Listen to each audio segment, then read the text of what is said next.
মাদ্রাসা থানার নাফন ইউনিয়নের 22 গ্রাম থেকে আসছি উটগুলো দেখার জন্য। ইউটিউবে দেখেছি ইটগুলো, তার জন্য অনেক দূর থেকে আসছি দেখার জন্য। এবং আমি অনেকগুলো ভিডিও করলাম যে গ্রামের পাড়া প্রতিবেশীকে আমার বাড়ির পরিজনকে দেখানোর জন্য। খুব ভালো লাগলো, অনেক দূরতে আসলাম এবং এখানকার পরিবেশ, এখানকার রাস্তার পরিবেশও খুব ভালো, সব কিছু খুব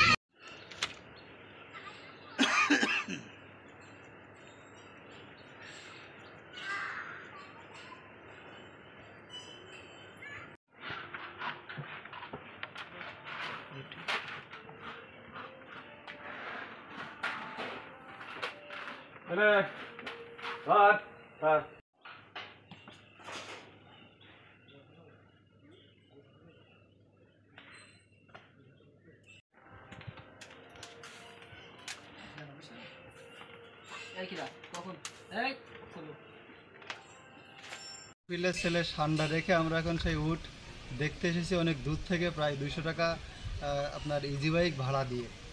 আগে কখনো দেখা হয়নি, তাই দেখতে আসা আর কি। এটাই উট আমাদের প্রথম দেখা। ধন্যবাদ ছিল তো।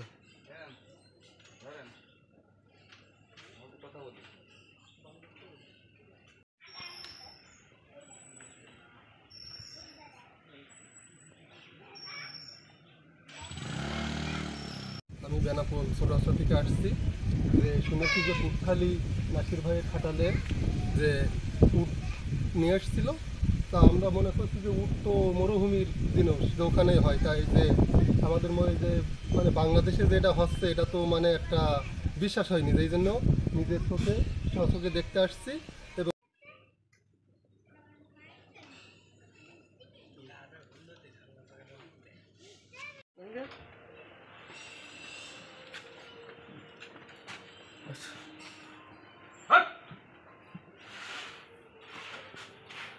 পবিত্র ঈদুল আজহা 2025 উপলক্ষে শার্শা উপজেলা এ পর্যন্ত 14,226টি প্রাণী কোরবানির জন্য প্রস্তুত আছে।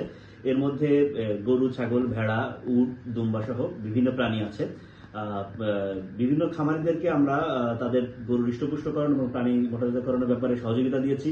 উঠান বৈঠকের মাধ্যমে আমরা তাদেরকে রাসায়নিক বা স্টেরয়েড মুক্তভাবে কিভাবে গরু লালন পালন করবে সে বিষয়ে পরামর্শ, প্রশিক্ষণ এবং সহযোগিতা দিয়েছি। কীটনাশক বিতরণ করা হয়েছে আমাদের প্রাণী সম্পদ দপ্তর থেকে এবং বিভিন্ন ভিটামিন এবং বিভিন্ন প্রযুক্তি তাদের মধ্যে হস্তান্তর করা হয়েছে।